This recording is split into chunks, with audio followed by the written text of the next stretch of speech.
Hi, I'm Jordan the Nerd of Gold, and I wanted to share the plans that I came up for a Marvel and DC crossover before Marvel and DC actually announced their crossover. So, a few months before they actually announced it, I was thinking, man, I'd love to see these two companies. So, if I were on this project, how would I lead it? Like, how would I plan this out so that way we can maximize the great story from it, the great audience enjoyment for it, and just like maximize the attention on both companies for it. So I was thinking a whole summer's worth of crossover would be awesome. So in phase one, Marvel and DC are both publishing two core miniseries about the crossover. This phase is all about contact.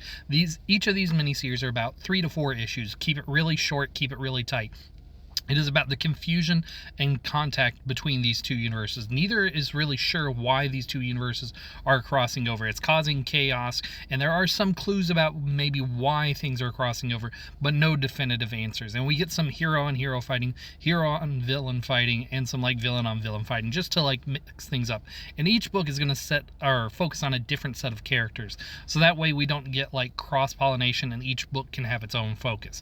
But at the end of May, which is where the entirety of the first phase is going to take place, as these books are published on a near weekly basis, it's going to end with the return of the Amalgam Universe. So in June, the entirety of June, we're going to get, again, Marvel and DC publishing a core miniseries, 3 to 4 issues, and we're going to expand the the crossover at this point by launching a bunch of singular one-shots about the return of the Amalgam Universe. This is going to give us new versions of Dark Claw, Super Soldier, and all the other great Amalgam characters that were introduced, and maybe some new combinations just to keep things fresh, because we are just wanting to have fun with the Amalgam Universe, the idea that these characters are combining. But we are still going to get some through lines in the core miniseries about why these two universes even came together and why they're forming the Amalgam Universe again. Again, no definite answers here. We're just getting some more clues. But this is an unstable event, so it leads us into July, where heroes who have knowledge of the first contact are finally trying to set things right.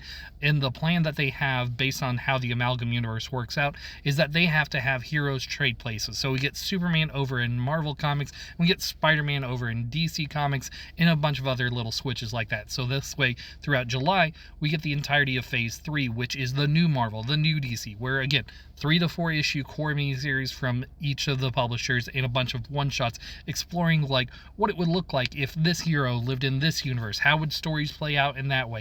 And we get a broad overview of the histories of these new Marvels and new DCs, and like their relationship with characters, and yeah, all the great stories that could have been, should have been.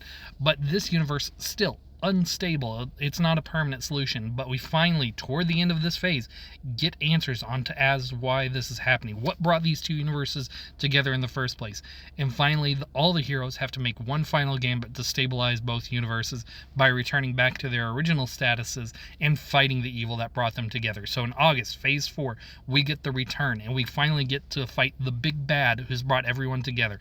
Again, 3 to 4 issue miniseries being published by both Marvel and DC, and a number of one-shots exploring this large cosmic fight that has brought two whole universes together, filled with superheroes and supervillains, all trying to fight for dominance in this chaotic situation. I don't know exactly who the villain is that would bring all these heroes and villains together, or these two universes. I'm going to let creative talent handle that.